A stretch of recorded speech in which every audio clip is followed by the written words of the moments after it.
सुशील मोदी जी जनता के तो नेता है नहीं और उनकी उत्पत्ति ही हुई है लालू परिवार के खिलाफ बोलने से। और भाजपा भी, उनकी पार्टी भी उनको नोटिस नहीं लेने का काम। वो छपास के बीमारी से भी ग्रस्त रहते हैं।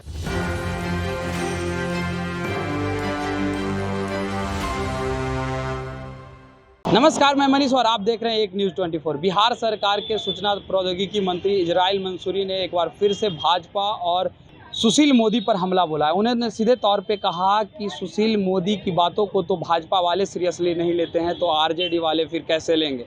आइए सुनते हैं इजराइल मंसूरी ने क्या कुछ कहा है। सुशील मोदी जी जनता के तो नेता है नहीं और उनकी उत्पत्ति ही हुई है लालू परिवार के खिलाफ बोलने से।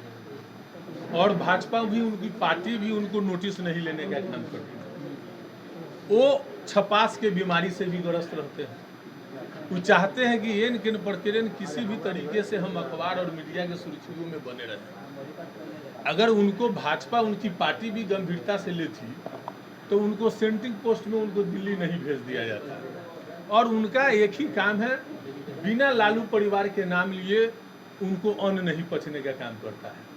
तो वो उनका वही गाथा ही रहा है और इसी नाम से ही उनका थोड़ी बहुत पहचान है।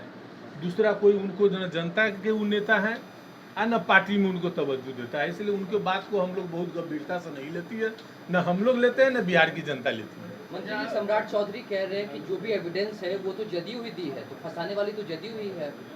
अच्छा, एविडेंस जो है, इन लोगों को एविडेंस जो है सो कि हर 2 साल 4 साल के बाद एविडेंस समझ में आता है। इतना पुराना केस है, 15 साल 18 साल पहले का केस है, क्लोज कर दिया गया। और जब इन लोगों को डर हो गया तेजस्वी यादव से, इन लोगों को लगा कौन सी कि वीर तेजस्वी प्रसाद यादव हमारा 24 में सबसे बड़का रुकावट है, तो भय में आ गए हैं। तो ये स्वायत्त संस्था का इस्तेमाल कर करके एक गलत रूप से उनको चार्जशीट किया गया है। तो देश और राज्य की जनता समझ रही है, बहुत जल्द आने वाले समय में देश की जनता इन लोगों को चार्जशीट करने का काम करेगी। बैठक का इफेक्ट है, बैठक हुआ था उसका निश्चित तौर पर ये जो है सो ऐतिहासिक काम हुआ था।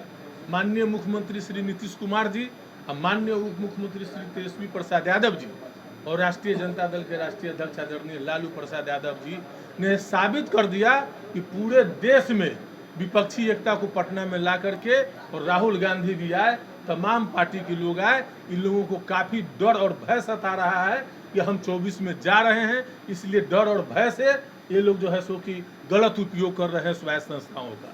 लगातार आरोप लग रहा है कि आरजेडी और बीजेपी जो है वो जेडीयू को तोड़ने में लगी है। देखिए, बीजेपी तो दिवा स्वप्न सब दिन देखते आ रही है। इन लोगों का कौन ऐसा ऐनक लगा करके चलते हैं, जब साथ में रहते हैं तो लोग भ्रष्टाचारी और जंगल राज दिखाई देता है। जब साथ में रहते हैं तो सदाचारी और मंगल राज दिखाई देता है। इनको छोड़ के सरकार बनती है तो जंगल राज और भ्रष्टाचारी दिखाई देता है। तो इन लोगों का चश्मा तो मिनटों में बदलते देर नहीं लगता है। ये लोग दिवा सपन देख रहे हैं। ये बिहार की धरती है, ये महाराष्ट्र नहीं है। और इतिहास रहा है कि बिहार देश में नेतृत्व परिवर्तन का सबसे अगले पंक्ति में इसका योगदान रहा है। चाहे जेपी हो, चाहे गांधी जी हो, ये सब लोग बिहार से ही कोई आंदोलन हुआ है। तो इस बार जो है सो कि बिहार से जो आंदोलन शुरुआत हुई है, निश्चित तौर पर जो है सो देश भाजपा मुक्त 24 में होगा। बीजेपी कह रही है कि इस्तीफा दे देना चाहिए तेजस्वी को। बीजेपी कह रही है कि तेजस्वी को इस्तीफा दे देना चाहिए। जो जिनके बारे में चिल्ला के बोल रहे थे कि भ्रष्टाचारी है, उसको वोट करा रहे हैं, शपथ करा रहे हैं अपने मंत्रिमंडल में। इसीलिए ना हम लोग बोल रहे हैं कि आजकल मोदी की वॉशिंग पाउडर निकला है। किसी भी तरह के दाग धब्बे धोना हो तो मोदी की वॉशिंग पाउडर का इस्तेमाल करें और स्वच्छ और बेदाग रहे। तो आपने सुना, इजराइल मंसूरी सीधे तौर पे हमलावर रहे सुशील मोदी पर। उन्होंने कहा कि जब तक सुशील मोदी भाजपा के किसी भी बड़े नेताओं के लेकर नहीं बोलते हैं, तब तक उनका अन्न भी नहीं पचता है। उनकी उत्पत्ति भी अगर हुई है तो आरजेडी का विरोध करने से हुई है। ऐसे तो उनको कोई जानने वाला है ही नहीं और ना कोई जाना था आज तक। सिर्फ और सिर्फ भाजपा में वो रह रहे हैं तो आरजेडी के विरोध करने के वजह से। इस तरह के तमाम अपडेट के लिए देखते रहें एक न्यूज़ 24। कैमरामैन जैकी के साथ मैं मनीष पटना।